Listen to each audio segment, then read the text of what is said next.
storms happen, trials happen. And the question I have for us is simply this: during our trials, where is God? You ever ask yourself that? You ever wonder that? Maybe there's a trial going on right now in your family. You have a son or a daughter that is making decisions that just have your head spinning and wondering, where did this come from? And God appears to be silent. You don't know what's going on. Or maybe it's in the workplace. Maybe you're giving yourself really wholly to your job. You're doing a good job. You know you're doing a good job. You're outshining your peers, and yet they're getting the credit or they're getting the promotions, and you say, God, where are you? Or maybe it's just in your personal finances. Maybe you've had the goal to get debt-free, and you're working on it, and you're working, and you're getting closer, and you're finally right there. And then you get slammed with an unexpected, huge financial bill. The car breaks down. Something happens. In life, there's all kinds of trials that happen to us, isn't there? Absolutely. It's just the nature of this world. Trials happen. Ron, if you've been with us for 5 weeks, has just finished a series called Beneath, or What Lies Beneath. We've looked at depression, anxiety, envy, shame, anger. That's the other one. And really, we're kind of flipping right now. We're going to look at what's above, because what's happening above really contributes to all that stuff. And what's above, well, God, aren't you there in the midst of all this? And when things are happening in your life that you can't make sense of, and God is distant, you begin to feel abandoned, alone. It's an injustice. God, you're silent. I can't feel you. Are you preoccupied with something else? Don't I matter to you? That's a question that this study we're going to embark on will answer for us. This new series, we're going to be in it 9 weeks. It's going to be between now and Easter. This series is called God's Got This. God's got this. It is a study. We're going to take you through the book of Esther in the Old Testament. Esther is a book about God's providence, and that even when you can't feel God, even when you think there is injustice, even when you think you've been abandoned, that God is there. So over the next 9 weeks, we're going to be in the book of Esther. And since we're going in a book, following verse by verse, what we decided to do is in the bulletin, we're go ahead and list what the passage next week is going to be. So you can look in the bulletin and say, next week, Esther chapter 2. And that way, for those who would like to, you could read ahead and be prepared for the message that is coming. But before I get into really this first sermon, I need to talk about the book of Esther. And so I'm going to dedicate a little bit of time to this so that we've got the backdrop, we've got the context for what's going on. Because the book of Esther is all about an orphaned Jewish girl who becomes the queen of Persia, the most powerful nation in the world at the time.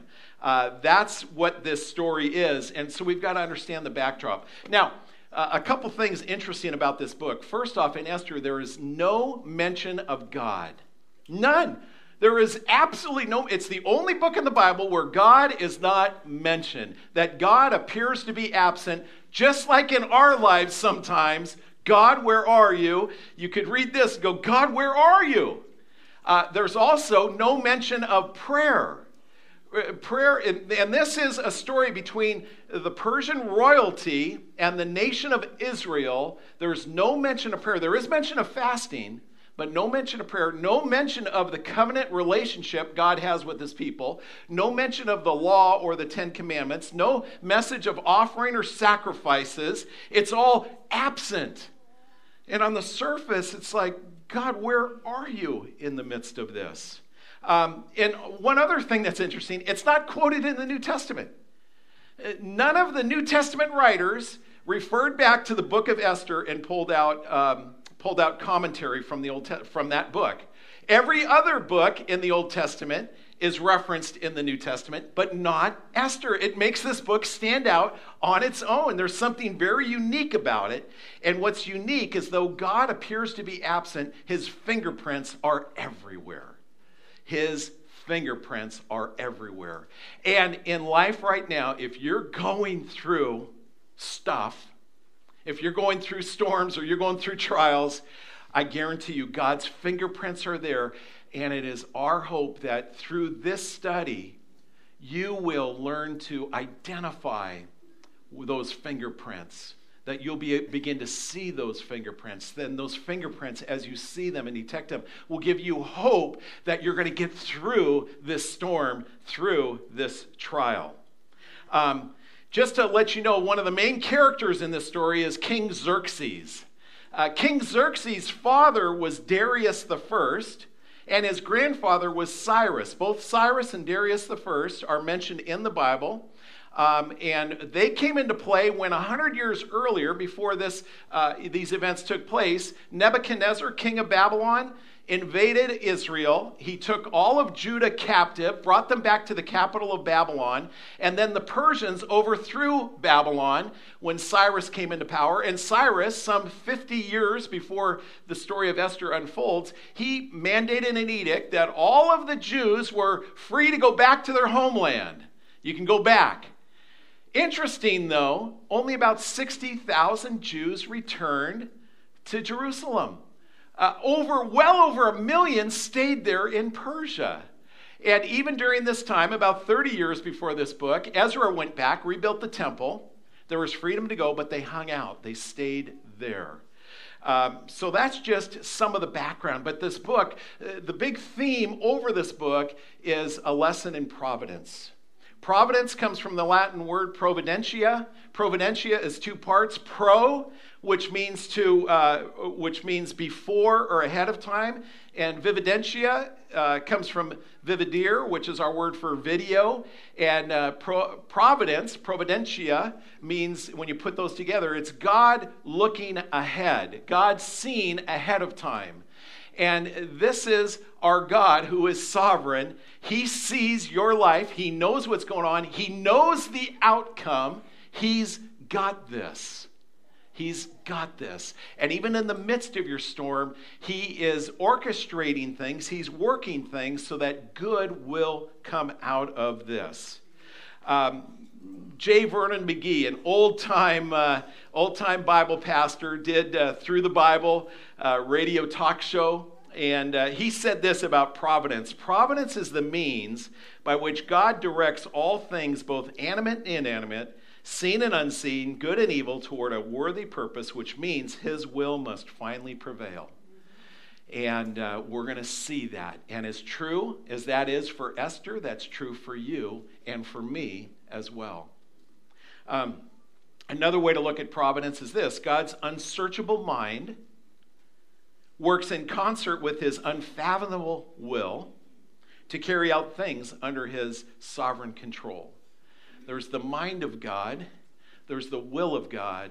These two work together in your situation, in your life, in your circumstances. Though you may be wondering, God, what happened? Maybe you're in the midst of heartbreak. Maybe you're in the midst of things that are causing great envy, anxiety, depression, shame, whatever it be. God is there. God is working this aspect of his life together. And a big point here is, though God may at times seem distant, and though he is invisible to us, he's always invincible. God will accomplish what God wants to accomplish. And that is the story of Esther. God is at work. God is at work in the ungodly situations in your life. And you know it. It's like there's some ungodly people around you. They may be coworkers, maybe your boss, maybe a neighbor. I don't know. But God's in this. Maybe you're feeling the effects of some rash decision, some very quick decision somebody made that they don't understand how much ramification that had on you and the people you love, but the decision's been made, and you're dealing with that now. Or maybe there's a situation that is completely unfair. There is no justice in this whatsoever. God's got this.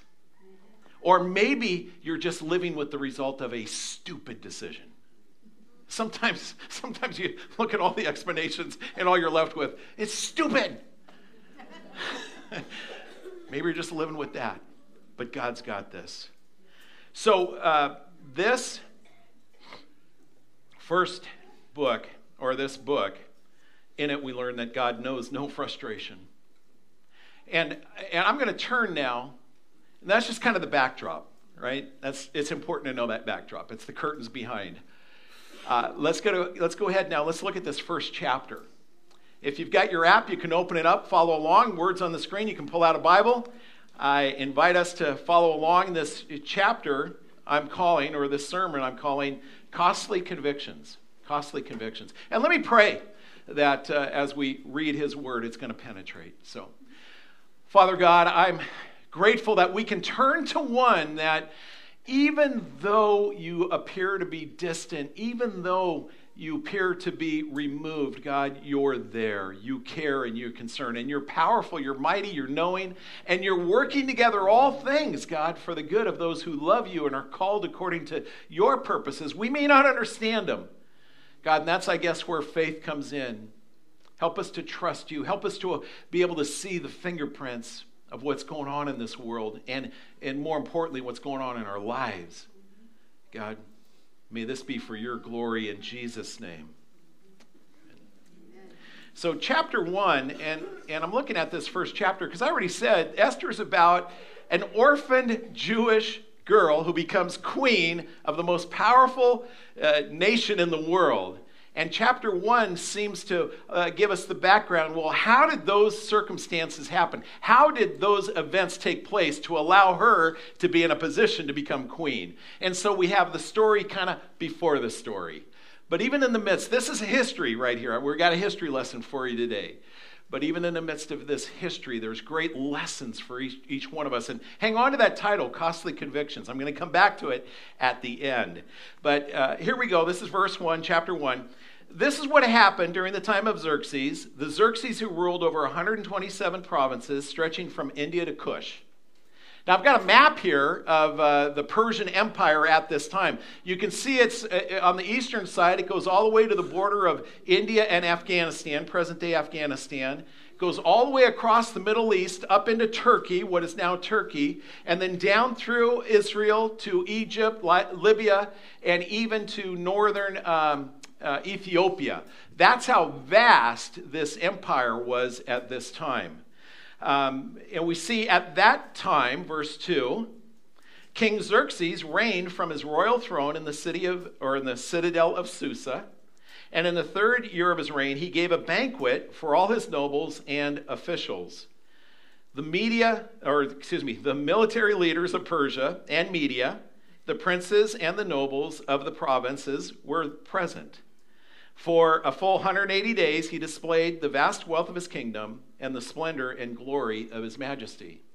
So you get this, his domain is divided up into 127 different provinces.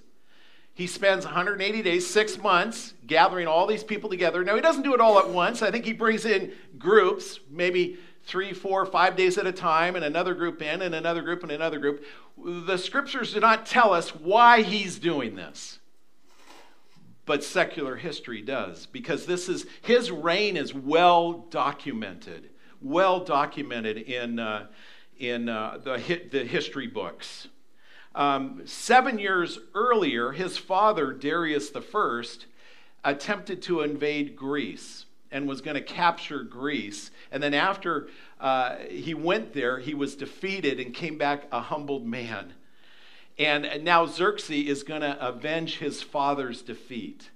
And so what he's doing is he's pulling together all of the who's who in his kingdom, coming together, showing him his vast wealth, showing him the fruit of his empire, saying, look, we're the greatest nation in the world and we need to become even greater. And he's doing a sales job is what he is. He's rallying the troops. He's holding a 6-month convention or 6-month I'm looking for a word, it escapes me, but campaign. Who said that? You read my mind, Steve. Campaign. And so he's going to rally up all of his assets to convince them to go into Greece and avenge his father's defeat. And then, of course, after he goes into this area, what he wants to do is then move into all of Europe and continue to expand the empire under one rule. So he's got a sales job. Now, this goes on for 6 months. Okay, you got that picture in your mind? All this making sense? Sometimes with history, we can get kind of, our mind goes like, ooh, you lost me, Fred, I'm drifting. Don't drift. This is just part of history, and this is pretend I'm a history teacher right now. Okay. When these days were over, what days? The days of all this campaign. When that was over, these 180 days, the king gave a banquet lasting 7 days in the enclosed garden. And remember the word enclosed garden? That's a Persian word that actually means, or is the Persian word paradise. It was in his personal paradise. He throws this banquet of the king's palace for all the people from the least to the greatest who were in the citadel of Susa. The garden had hangings of white and blue linen, fastened with cords of white linen and purple material to silver rings on marble pillars. There were couches of gold and silver on a mosaic pavement of porphyry, marble, mother of pearl, and other costly stones. It was opulent. Wine was served in goblets of gold, each one different from the other, and the royal wine was abundant in keeping with the king's liberality. I mean, this is a party of all parties. By the king's command, each guest was allowed to drink with no restrictions, for the king instructed all the wine stewards to serve each man what he wished. And that idea that each man, in this era of history, the men would meet together. Women weren't there. The women were doing their own thing. There was a great separation. In fact, in still parts of this world, if you were to go to India and come to church, a church service in India, you would see all the women on one side, all the men on the other. It's like, whoo, wow. It's just kind of interesting is what it is. But anyhow, they were divided, they were split. Queen Vashti now also gave a banquet for the women in the royal palace of King Xerxes.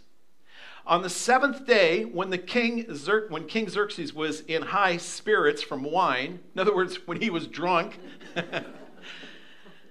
he commanded the 7 eunuchs who served him, Mehuman, Biztha, Harbona, Bigtha, Abagtha, Zethar, and Carcass, to bring before him Queen Vashti, wearing her royal crown, in order to display her beauty to the people and nobles, for she was lovely to look at.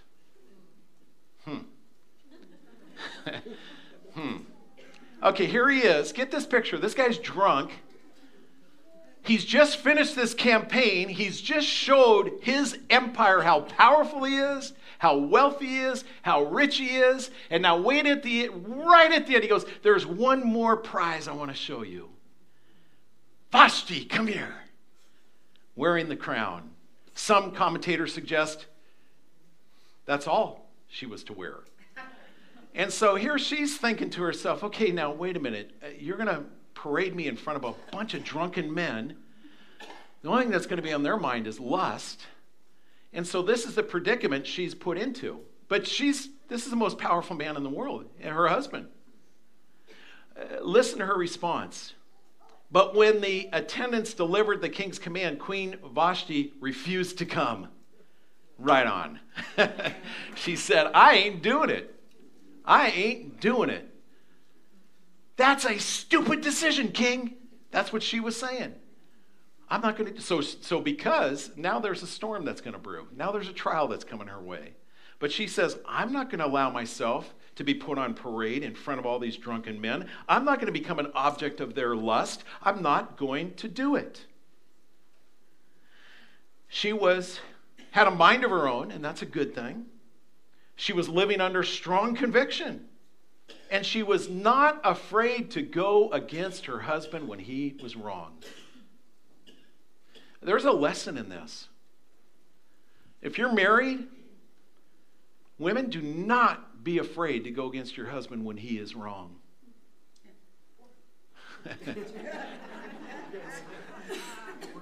Guys, why are you looking at me like that? Men, when your wife is wrong, do not be afraid to stand up to her. When your boss is wrong, do not be afraid to stand up. Though you may be creating your own private storm, don't be afraid. Take her model. Vashti is a very noble woman who said, I will not. My convictions are based on what is right. There's no indication she knows God, but nonetheless, she does know morality and she knows the difference between right and wrong. Apparently, her husband does not. We see here, then, the king became furious and burned with anger. Since it was customary for the king to consult experts in matters of the law and justice, he spoke with the wise men who understood the times and were closest to the king.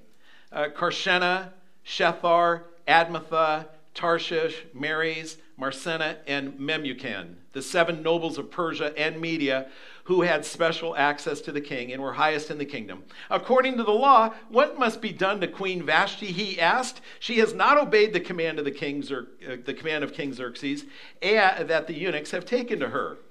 So she had 3 strikes against her in that culture. Number 1, she disobeyed the command of a man. By the way, guys, we don't live in that era anymore. She disobeyed the command of a man. Number 2, she disobeyed her husband. Guys, we don't live in that era either. And number 3, she disobeyed the most powerful person in all of the world, the king of Persia. 3 strikes against her. What's going to happen? And perhaps Xerxes is thinking to himself, wait a minute, I'm just rallying my troops, the empire, to go to Greece. And if I can't command my wife, how can I command the army? So he's apparently embarrassed, but he's drunk too. He's stupid. He's thinking stupid things. At this point, what would have served him well is to say, oh gosh, you know what, I'm sorry. And come out and explain to everybody what was going on. You know what, he probably would have gained some respect in so doing. He would have gained some respect. Plus, everybody else would have said, you're not so different than me. I can't control my wife either. You know, or, not to pick on wives who say the same thing. I can't control my husband either. You know, it's just, convictions do that. Convictions do that. What we see here is he gets angry. That's his immediate reaction. And anger is like a match. You know, you light a match. And then when it comes, it just comes. And when it happens in your life, our goal is blow it out right away. Just blow it out. If you let it go on longer, it's going to get closer to that fuse that gets lit. And that's what happened. And so he takes this thing, and this whole thing just blows up. By the way, you want to know the difference? One of our elders told me this in a meeting not too long ago. He said, Fred, you want to know the secret to a good marriage and a great marriage? I said, what's that? He goes, about 3 seconds. So what do you mean? He goes, you know when you get angry? And he knows, we all get angry in marriage, don't you? Come on. Yeah, this is church. We all get angry. The thing is, when you get angry, take about 3 seconds, blow that match out, let it smolder, and then allow things to go on. If you allow that to keep on burning, guess who's going to get burned? You are, because you're holding that match. Difference between a great one is Proverbs 16:32 says this: he who is slow to anger is better than the mighty, and he who rules his spirit than he who takes a city. Xerxes could not even rule his own spirit, and yet he's trying to rule the world. See what's going on here? God sees all this. God knows this. And whatever's going on in your life, God is looking down and he sees it as well. As ridiculous as the situation may seem, or as painful as the situation may seem, or as unjust as the situation may seem, God is aware and he sees what's going on. So picking back up the story, verse 16. Then Memucan replied in the presence of the king and the nobles, Queen Vashti has done wrong, not only against the king, but against all the nobles and the peoples of the provinces of King Xerxes. For the queen's conduct will become known to all the women, and so they will despise their husbands and say, King Xerxes commanded Queen Vashti to be brought before him, but she would not come. This very day, the Persian and Median women of the nobility who have heard about the queen's conduct will respond to all the king's nobles in the same way. There will be no end to disrespect and discord. Oh, man, this thing, okay, this is a husband and wife. Hey, I want you to come here. No, I'm not going to come here. Okay, time out. Let's talk this through. This becomes a national crisis. He blows it up. And he says, oh my gosh, when word of this gets out, there goes the kingdom. And so let's issue this decree. And let's make sure, not thinking, what would happen on the reverse side of every man truly commanded his family in such way?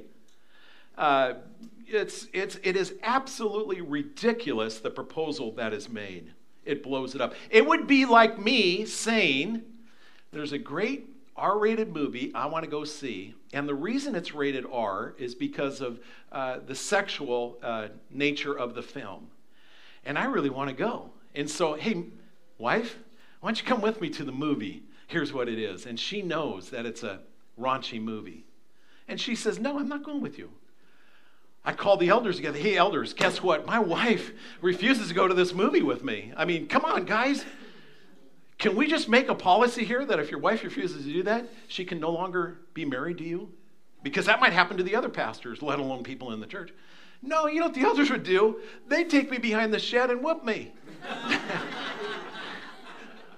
I said, what are you doing? That's what he needed. That's what his advisors needed to do. They didn't have the guts to stand up to him. Say, king, what the heck are you doing? Instead, they placated the king and told him what he wanted to hear. It's a fascinating story. By the way, this is recorded in the Bible, but this is genuine, true history that took place. This is the world as it once was.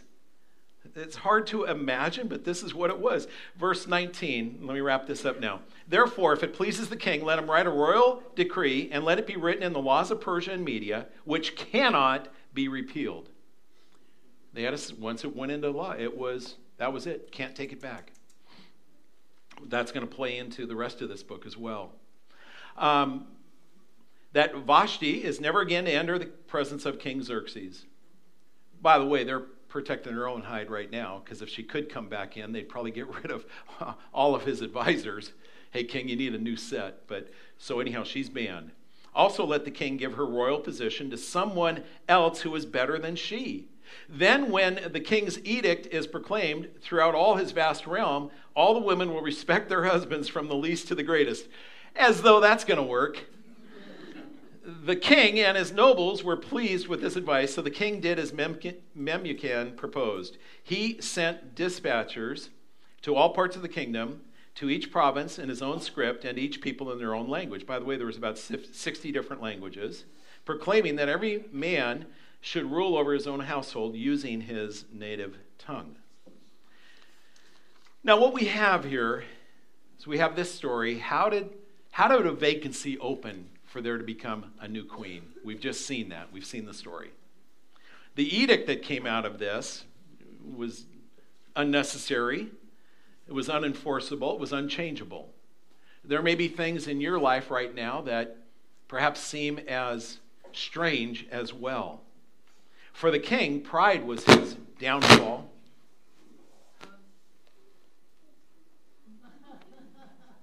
Pride was his downfall. Humility's always better. And remember at the beginning of this message, I said, I'm calling this message Costly Convictions, right? Let me talk about convictions a little bit. A conviction, just so we're all on the same page, a conviction is a firmly held belief or opinion which influences a person's actions. We all have convictions. The question is, do we have the right convictions? Clearly, Xerxes had some convictions. Vashti had some convictions. Do we have the right convictions? At Gateway, we have convictions. We have convictions to be a disciple-making church. We want all people here to become students or followers of Jesus. We're going to do our very best on Sunday morning to teach His Word, to worship Him, to have a time of connection here. We're going to direct people into life groups. We're going to encourage everybody to have a personal ministry. These are just convictions we have. The thing with convictions, especially those convictions where I'm going to just do what's right, I'm going to do what God has directed me to do. Sometimes when you follow through on those, things don't get easier, they get worse. Sometimes we don't see immediate results. Sometimes those results are way down the road. We have to understand that about convictions.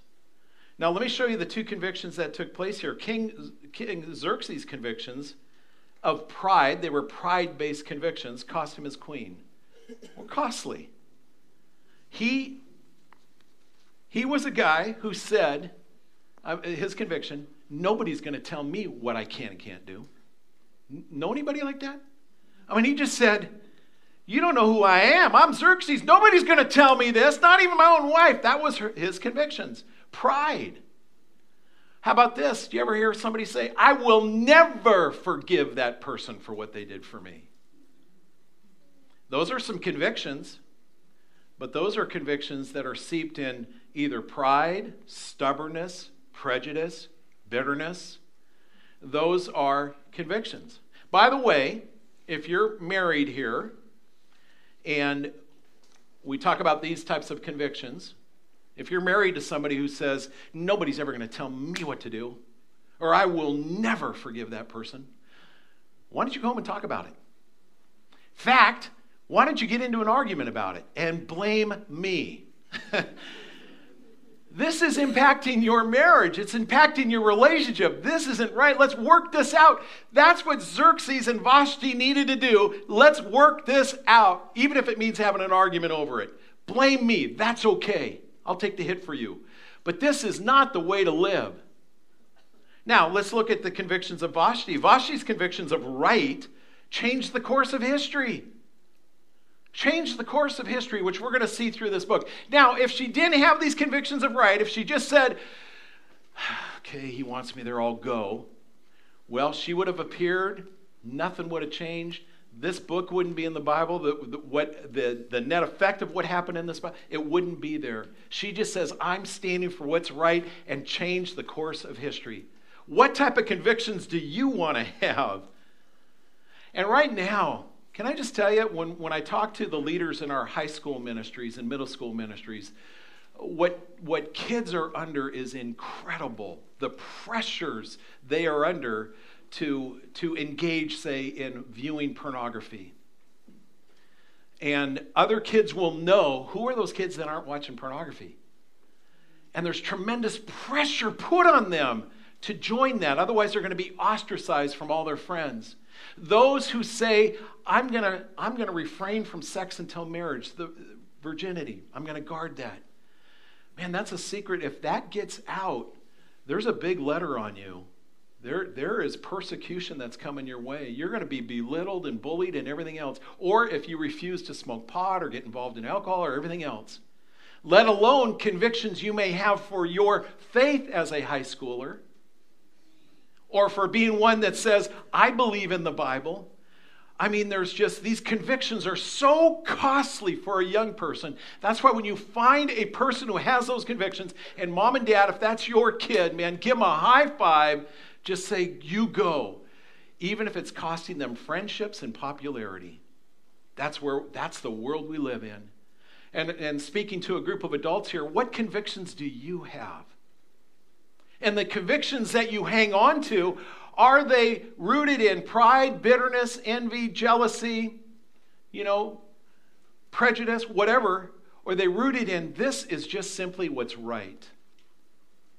Now, I've got convictions. I have convictions that I'm going to be part of a church. And when we're not here and we're somewhere else, guaranteed we're at a church. But just being at a church, I'm not even going to be here. I'm going to be engaged in a church. And that's not just because I'm a pastor. Even I'm already setting it up for when I'm not a pastor, I'm going to be engaged. So that's how it was in the beginning. I was engaged. How I spend money and manage money. I've got convictions about that. I will not live beyond my means. I am not going to go into debt. It's just a conviction I've got. There's convictions I have about I will admit when I'm wrong. Now, I'm not saying how long that's going to take me, but I'm going to admit when I'm wrong, And so with this first chapter, here's what I want out of it for all of us. Can you go back and think about convictions? Can you identify for yourself the convictions you have? And can you kind of sort those out? Now, are these convictions that are more, very self-centered, prideful? Or are these convictions based on biblical morality and doing what's right? And I think the more that we see, the beauty of having convictions for the right is, though opposition may come, though it may be costly for you, ultimately that is what will change people's views. Ultimately, because people will look at that and over time just say, there's something I deeply admire about that. And people are going to be envious that they don't hold similar convictions. Good can come out of this. That is the lesson of Esther chapter 1.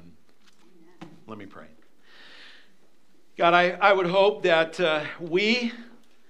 God, like Queen Vashti, Lord, we can look to her as a role model in the Bible. Though there's no indication, God, she was a believer in you, she's still a role model because she had right convictions, God. May we be more like her. May each one of us take an inventory of our convictions and weed out the ones that are really kind of ridiculous. And God, may we strengthen the ones that are good, righteous, and holy. May we do this, God, that it would be a benefit to our life and to you. Thank you, Lord, for this message.